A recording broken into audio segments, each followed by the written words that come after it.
Tudo bom? Meu nome é Jarley e vamos começar a nossa estrada com relação à parte de CO, tá? Tá todo mundo me ouvindo?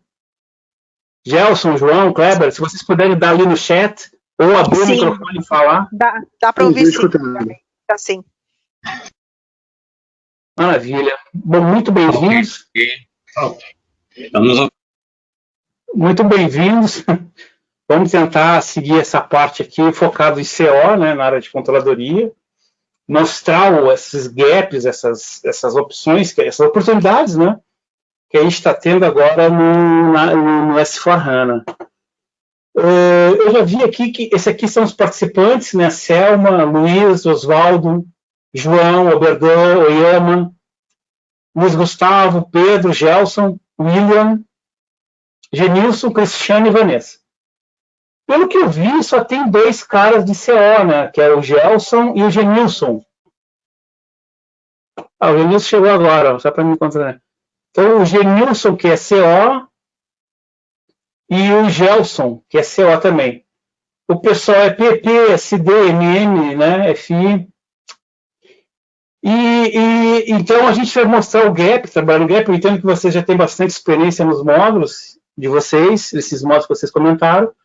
A ideia hoje é a gente falar de CO, especificamente do delta de CO, né, trazer essas informações que a gente está tendo na área de CO, discutir um pouquinho sobre o módulo, e o CO ele foi um pouco híbrido, né, ele teve algumas mudanças, mas a gente vai conversar, e algumas oportunidades também.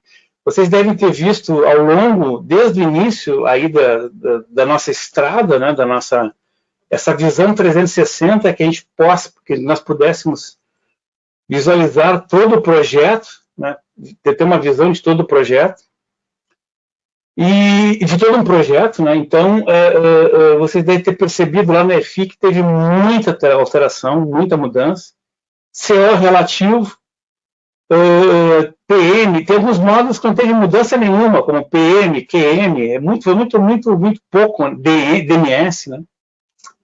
Mas essa é a ideia.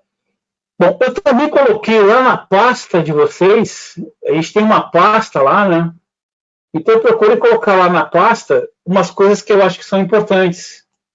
Então lá no diretório, no Google Drive, que está mencionado lá no nosso WhatsApp, né, Samuel? Lá tem todo o material do que eu estou falando. Então lá vai ter, por exemplo, CO Teoria.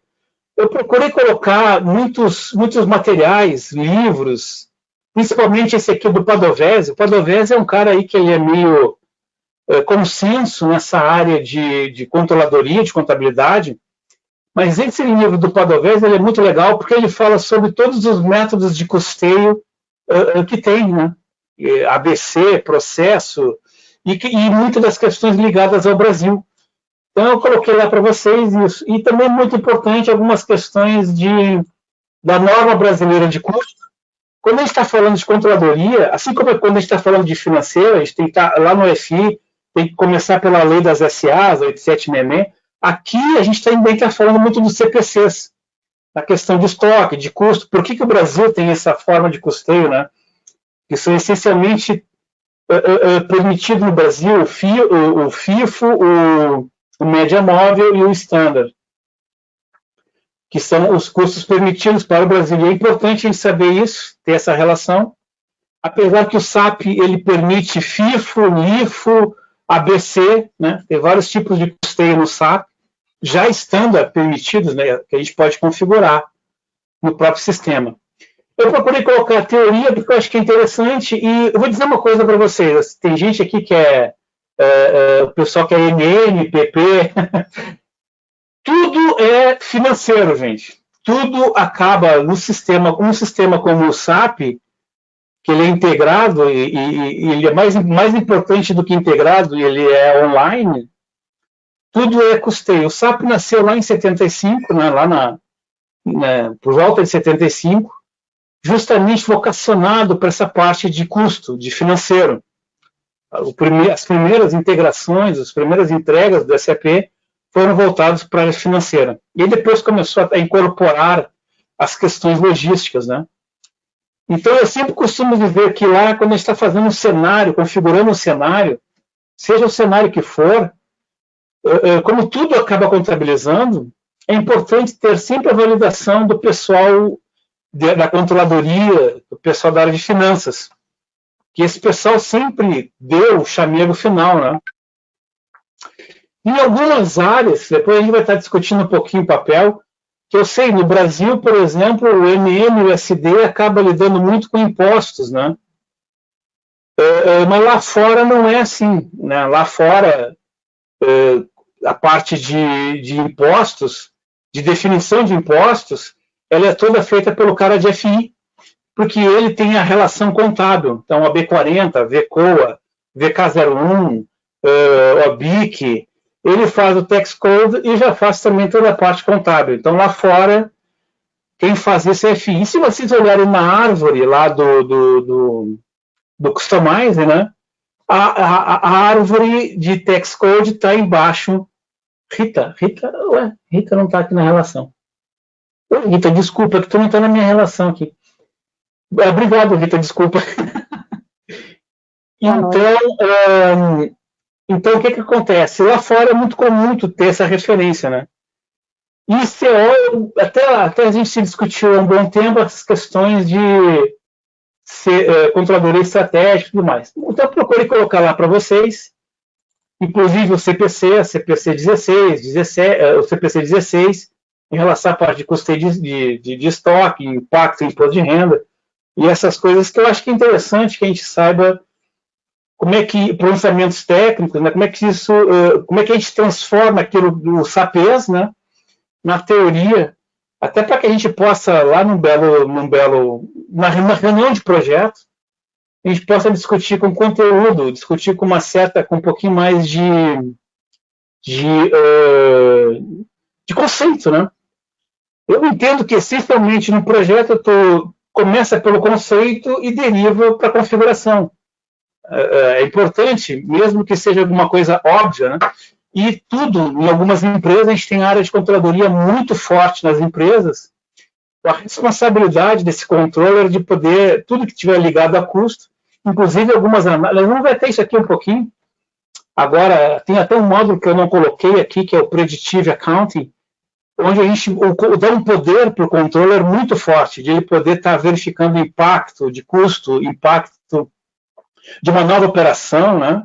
Como é que fica o impacto da depreciação na linha de produção, tudo isso aí passa pela mão do controller. Eu costumo dizer, eu trabalhei com alguns controllers, eu costumo dizer que controller bom é muito ruim, né? Ele é um cara ruim no sentido de ser um cara muito exigente, de ser um cara tem que ser alguém que está muito em cima, e tem que ser um cara muito ligado à produção. Então, controladoria é uma área que eu costumo dizer que é LBV, né? Levanta a bunda e vai. É uma área que tem que estar dentro da empresa, no chão de fábrica, analisando todas as opções. Aconteceu o ano passado, por exemplo, esse ano, perdão, não, eu acho que no início desse ano, muitas empresas começaram a ter problemas de produção e aí começa a subcontratação. Então, a responsabilidade de viabilidade técnica em termos de custo, está lá o controle nos ajudando. Eu acabei de fazer um projeto agora, uma nova linha, a gente entregou isso entregamos isso na segunda-feira, onde toda a validação de uma nova linha parte do controle. Ele é um cara que agrega, né? Ele vai ver a parte de impostos, vai ver a parte de impacto de custeio. Você sabe que no Brasil é uma coisa muito complicada. O imposto, o financeiro tem um impacto muito forte. A operação, muitas vezes, em si também tem um impacto muito forte. A localidade que tu estiveres, tu está lá em Manaus, tu está no interior de São Paulo, Minas, então tem um impacto muito grande. Eu procurei colocar isso aqui para vocês, né? Esse aqui é um projeto que eu participei agora em fevereiro, a gente implementou o S4HANA, eu fiz a parte de CO, foi um projeto relativamente simples, numa financeira. Então, eu coloquei toda a documentação desse projeto, da configuração, por exemplo, configuração do Material Ledger, que passa a ser agora um requisito. Né? Então, eu coloquei lá. Deixa eu me apresentar. Bom, então, eu queria primeiro alinhar isso com vocês. Eu também coloquei aqui uma das coisas que eu espero que a gente entregue no final da aula de amanhã. E aqui eu já montei uma sugestão que é o seguinte sentido: vocês, quando forem participar de um projeto, independente do módulo, a gente tem que entregar isso aqui, né? A gente tem que entregar algo assim. Se a gente usar os best practices, vai ser fantástico, né? Se nós pudermos carregar os best practices todos, vai ser fantástico, né? Então, é isso aqui que a gente espera de um projeto, que o consultor possa listar os best practices que ele vai usar no projeto. Na verdade, isso já deveria vir lá do comercial, lá do Discover, os primeiros contatos com a empresa, deveria ser possível montar esse best practice. Poderia até fazer o contrário, né? A gente poderia chegar no cliente num primeiro momento, listar os best practices e dizendo, e ticando o que ele não quer, né? Eu não quero essa parte de ciclo de alocação, eu não quero profitability analysis, né? Vai ser um erro, mas tudo bem, ele não quer. Então, tu vai ticando o que ele não quer, e depois, lá no workshop, tu vai trabalhando no gap. Eu procurei já montar essa planilha aqui, que eu acho que vai ajudar quem for participar de projeto. Observe que essa planilha pode servir para o cara de PP, SD, MM, e aqui ele bota a lista de best practices, né? E aqui ele define o nível de complexidade para implementar cada um desses caras. É claro que a gente espera que a empresa fique nos estándares, mas pode ser que lá no workshop ela venha com uma lista de Zs, né? E aí a gente vai incluir nesse workshop, ok? Então, essa aqui é a ideia, né? E aí, claro, prioriza tudo e monta o sprint e sai configurando, né? Então, isso daí é uma tranquilidade muito grande para o consultor. Então, aqui eu já coloquei isso aqui para vocês. Eu estava justamente ministrando um curso para uma empresa mês passado, onde a gente começou a estruturar essa área de gestão de projetos, e essa aqui essa aqui é uma das ideias, da gente poder derrubando, ou buscando, desde o momento da primeira apresentação, o escopo do módulo. Eu sei que hoje está tendo um monte de dúvidas sobre o escopo. Antigamente nós tínhamos o blueprint, e hoje não tem mais blueprint, né? Na verdade, o documento do Activate continua existindo, tem um documento chamado BSD, Business Scenario Documentation, onde eu vou mapear aquele cenário. Como eu sou um cara estressado, eu ainda sou da antiga, né? Eu ainda sou da antiga, e como eu sou da antiga, eu procuro documentar tudo o que for possível dentro do projeto. Então,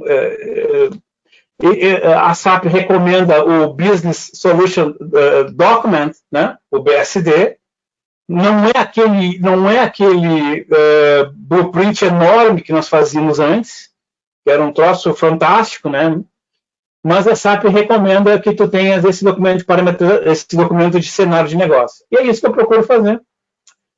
Até porque isso aqui fica como conhecimento para a empresa. Fica como conhecimento para a própria empresa, né? Tem uma ideia do que nós estamos falando, né? Pelo menos saber o que é. Porque nós da LCO precisamos ter algumas coisas mínimas no projeto. Qual é o centro de custo, hierarquia de centro de custo, como é que vai ser essa distribuição, como é que vai ser isso, né? Como é que vai ser. Aqui nesse caso eu até fiz uma carga depois, mas isso aqui tem que estar mapeado em algum lugar, né? Porque depois, se a gente está fazendo com indústria, tem que definir isso para poder criar o centro de custos produtivos e vai impactar no PP direto, né? Qual é que vai ser o tipo de produção, vai impactar no CO e pode impactar no SD também, né? Então isso aqui é muito importante, eu entendo, tipo de atividade. Então a gente faz todo um documento e define a regra, né? Então eu procuro fazer dessa forma. A SAP tem um documento próprio para isso, um documento particular, que ela recomenda seguindo a metodologia do Activate, que a gente procurou mostrar para vocês desde o início, né? Essa metodologia do Activate, vindo lá do início. E o nosso curso está voltado, está sempre trazendo essas recomendações, esse alinhamento com o Activate, tá bom? Bom, então está lá a documentação, inclusive agora, aqui tem um documento detalhado, depois a gente vai falar um pouquinho mais sobre esses caras. Então tem documentação, tem tudo isso, está jogado lá. Essa ideia do sprint, né, que eu acho que ajuda bastante, a gente tem uma perspectiva do sprint, certo? Também coloquei lá a parte está lá na documentação, as roles, todas as roles necessárias para a área de CO, né? Todas as roles que afetam a CO. Como nós vamos também estar falando de PP, também já coloquei a parte de CO e de PP nas roles que a gente entende que é importante que vocês incluam nos perfis de vocês, que vocês deem uma olhada, né? Então, está lá todas as roles. Tem um Excel com todas as roles, né? Você já viu lá no Fiori que é importante a gente primeiro incluir as roles lá no nosso perfil para ter acesso a elas no nosso Fiori Launchpad. É importante isso, né? E isso é uma coisa que o consultor vai ter que definir. Então, se eu tenho o link daquilo que eu vou fazer, o meu mini scope, né? Se eu tenho esse mini escopo, eu já consigo automaticamente derivar isso para roles e para os business practices, para os best practices, não? Os best practices. Eu acho que o pessoal lá, o Rodrigo deu uma aula excepcional, uma aula excelente. Uma das coisas que eu me lembro que ele falou, que ele é muito bom, importante lembrar isso, é que o Soulman tem a documentação e lá no HANA eu posso subir o best practice e aí sim carregar customize, né? Eu tenho que ter as duas coisas, né? E é muito importante ter um Basis. Eu acho que tinha alguém aqui na turma que era de Basis, né? Basis, o Oberdan. O Oberdan é Basis. Então é importante que eu esteja um bom Basis, que ele possa fazer a carga no S4, daquilo que a gente definiu. E é importante que vocês, que nós, consultores, estejamos de mãos dadas com o Basis para orientar ele sobre o que ele vai carregar, né? Sobre o que ele deve carregar, né?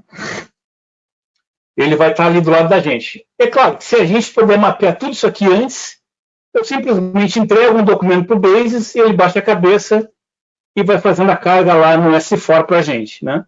Da mesma forma, lá no Soulman, com toda a documentação e cenário de teste. Cara, gente, eu sei que alguém que for um pouquinho mais antigo aí vai falar, Jarley, tudo isso já existia. É verdade, tudo isso já existia antes. Só que me parece que agora nós estamos, consultores, clientes, SAP, estamos forçando mais isso, né? Nós estamos seguindo esse caminho de uma forma mais apropriada. Então, está lá todas as roles interessantes para a CO. É claro que quando nós estivermos construindo esses cenários, daqui a pouquinho vai ter algumas coisas na área de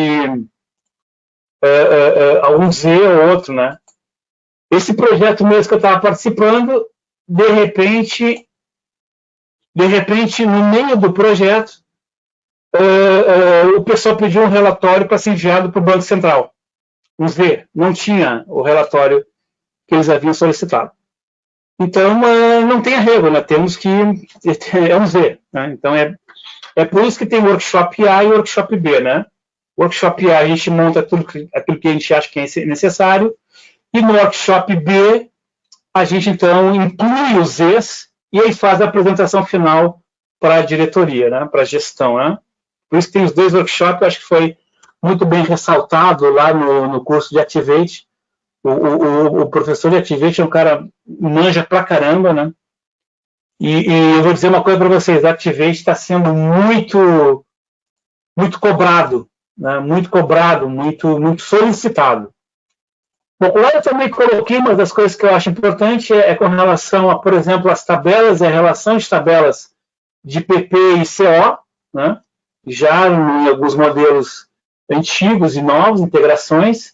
Inclusive, quando eu vou configurar, dependendo do tipo de produção, dependendo do tipo de cenário, né, a integração total. Então, coloquei lá esse mapeamento de tabelas. Eu acho que vocês já perceberam por que isso aí é tão importante, né? Então, tem documentos sobre isso. Então, coloquei lá para vocês a importância dessas tabelas, apesar que atualmente, e eu acho que o Rodrigo deve ter falado isso muito para vocês, muito mais importante do que tabelas é nós conhecermos uma coisa chamada CD, né? Nós não vamos mais mexer em tabela, nós vamos mexer em CDs. E eu coloquei lá o diretório onde tem os CDs disponíveis de Finance. Então, quando alguém pedir uma alteração, alguma coisa que não dê para fazer lá no Fiori, na parte de extensibility, nós podemos usar as CDs para ampliar a CD, para incluir algum código lá no CD, né? Então, eu coloquei também para vocês a lista de CDs, lista de CD de PA, né, centro de custo, categoria.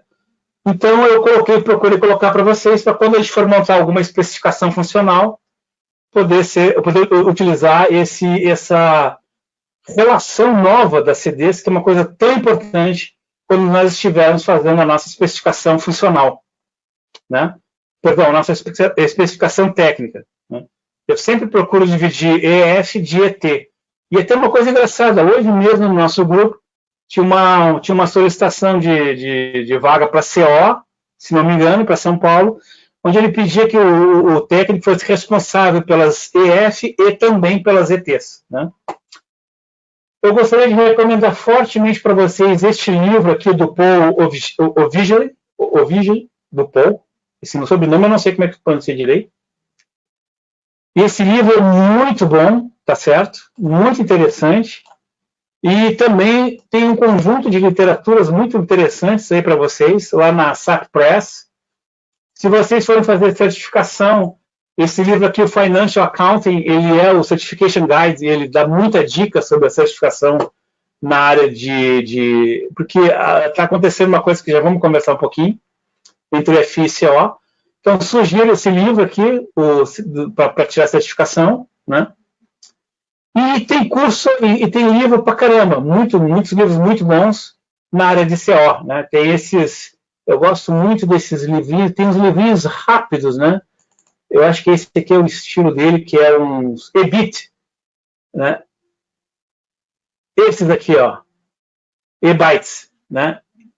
Esses aqui são livrinhos muito rápidos, poucas páginas, né?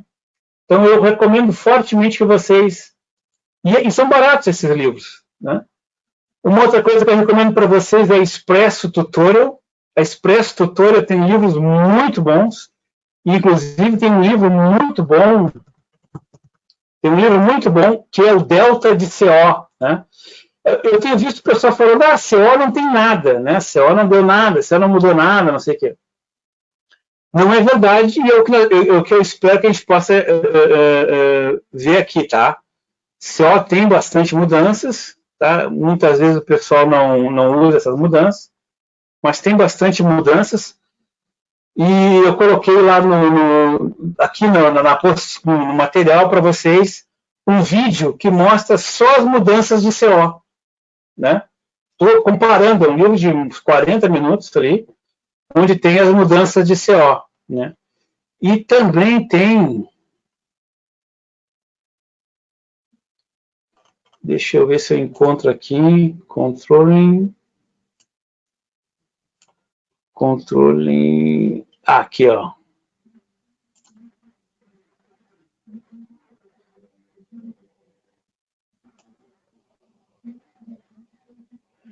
Esse aqui, ó, da Express Tutorial, tá? Ele é o S4 HANA Delta for CO Configuration, tá?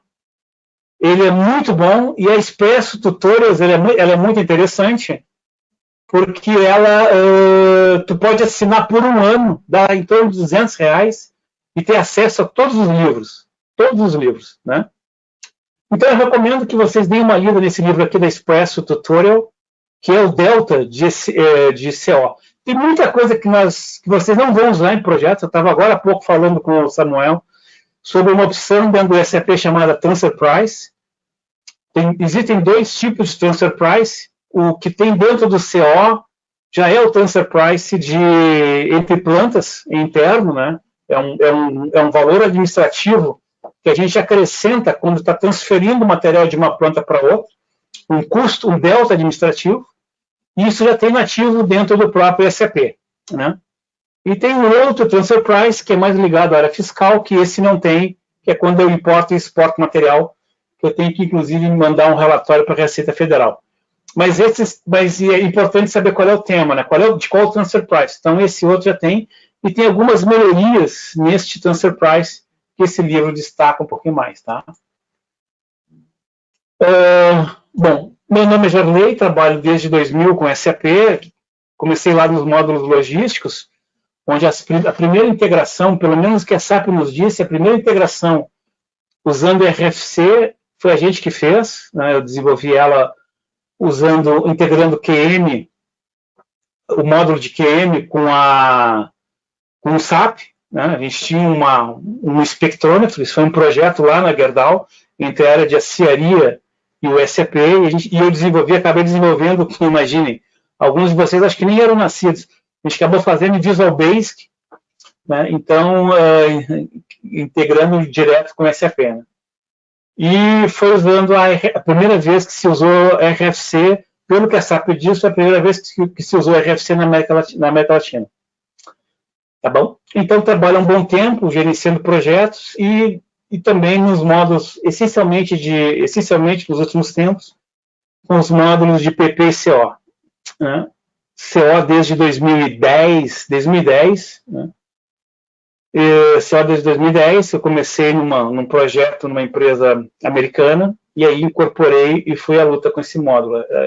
Eu sempre acreditei, o CO é muito próximo do PP, né, muito ligado ao PP, muito forte. Então eu entendi que era uma extensão. Como eu falei, então para mim foi, quando a gente fala de CO, eu vejo que tem algumas pessoas de CO que às vezes não entendem a estrutura do PP, né? Então, seria importante a gente ter essa integração. Assim como, às vezes, o MM tem uma integração, um pedacinho lá com o FI, né? Quando eu compro alguma coisa, quando é ativo, material, tudo isso tem lá o seu contas a pagar lá com o FI, né? A integração, eu diria que é mais fraca entre o MM e o FI, e o CO e o PP é bastante forte, né? Então, comecei a trabalhar lá. Trabalhei muito tempo com algumas áreas, já fiz muitos projetos em diferentes segmentos de negócio, e aquilo que eu puder estar acrescentando para vocês, por favor, né?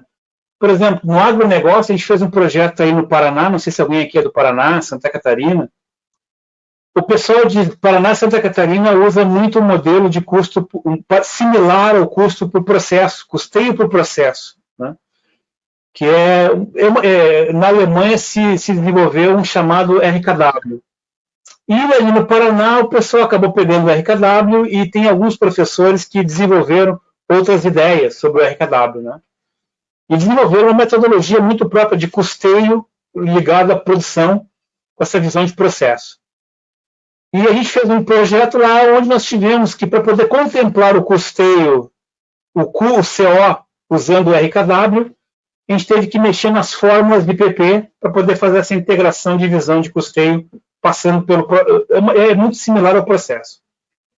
Tirando isso, que foi uma jogada, eu trabalhei um pouquinho com custeio ABC lá na Iara, mas só para montar o cenário, né?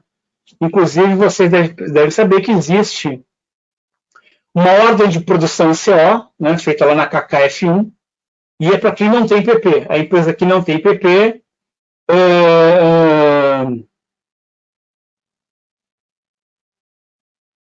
obrigado, Rita. Eu acho excelente. Tu deve estar... Quando alguém te passa alguma coisa... obrigado, Rita. Rita, é interessante isso, porque quando alguém te passa alguma coisa de PP ou de logístico, tu já no CO já sabe já começa a imaginar o impacto, né? O efeito. Então, acho muito interessante a gente ter essa visão. Como na aula passada teve muita coisa de FI, FI é um módulo grande pra caramba. Se eu soubesse... Eu teria começado com FI. FI é um módulo cáspita, é um módulo que, assim, eu acho que não é para uma vida, né? Tem que ter, para dominar o FI todo, tem que ser uns três, 4 consultores ao mesmo tempo, né? Mas FI é um módulo apaixonante, né? Então, Então, eu às vezes dou umas alinhadas, eu participei um pouquinho da aula de ontem, tem algumas mudanças legais lá no FI, tá certo? Então, a gente vai falar, então, CO, né? Então, aqui, ó, se vocês quiserem me acrescentar no LinkedIn,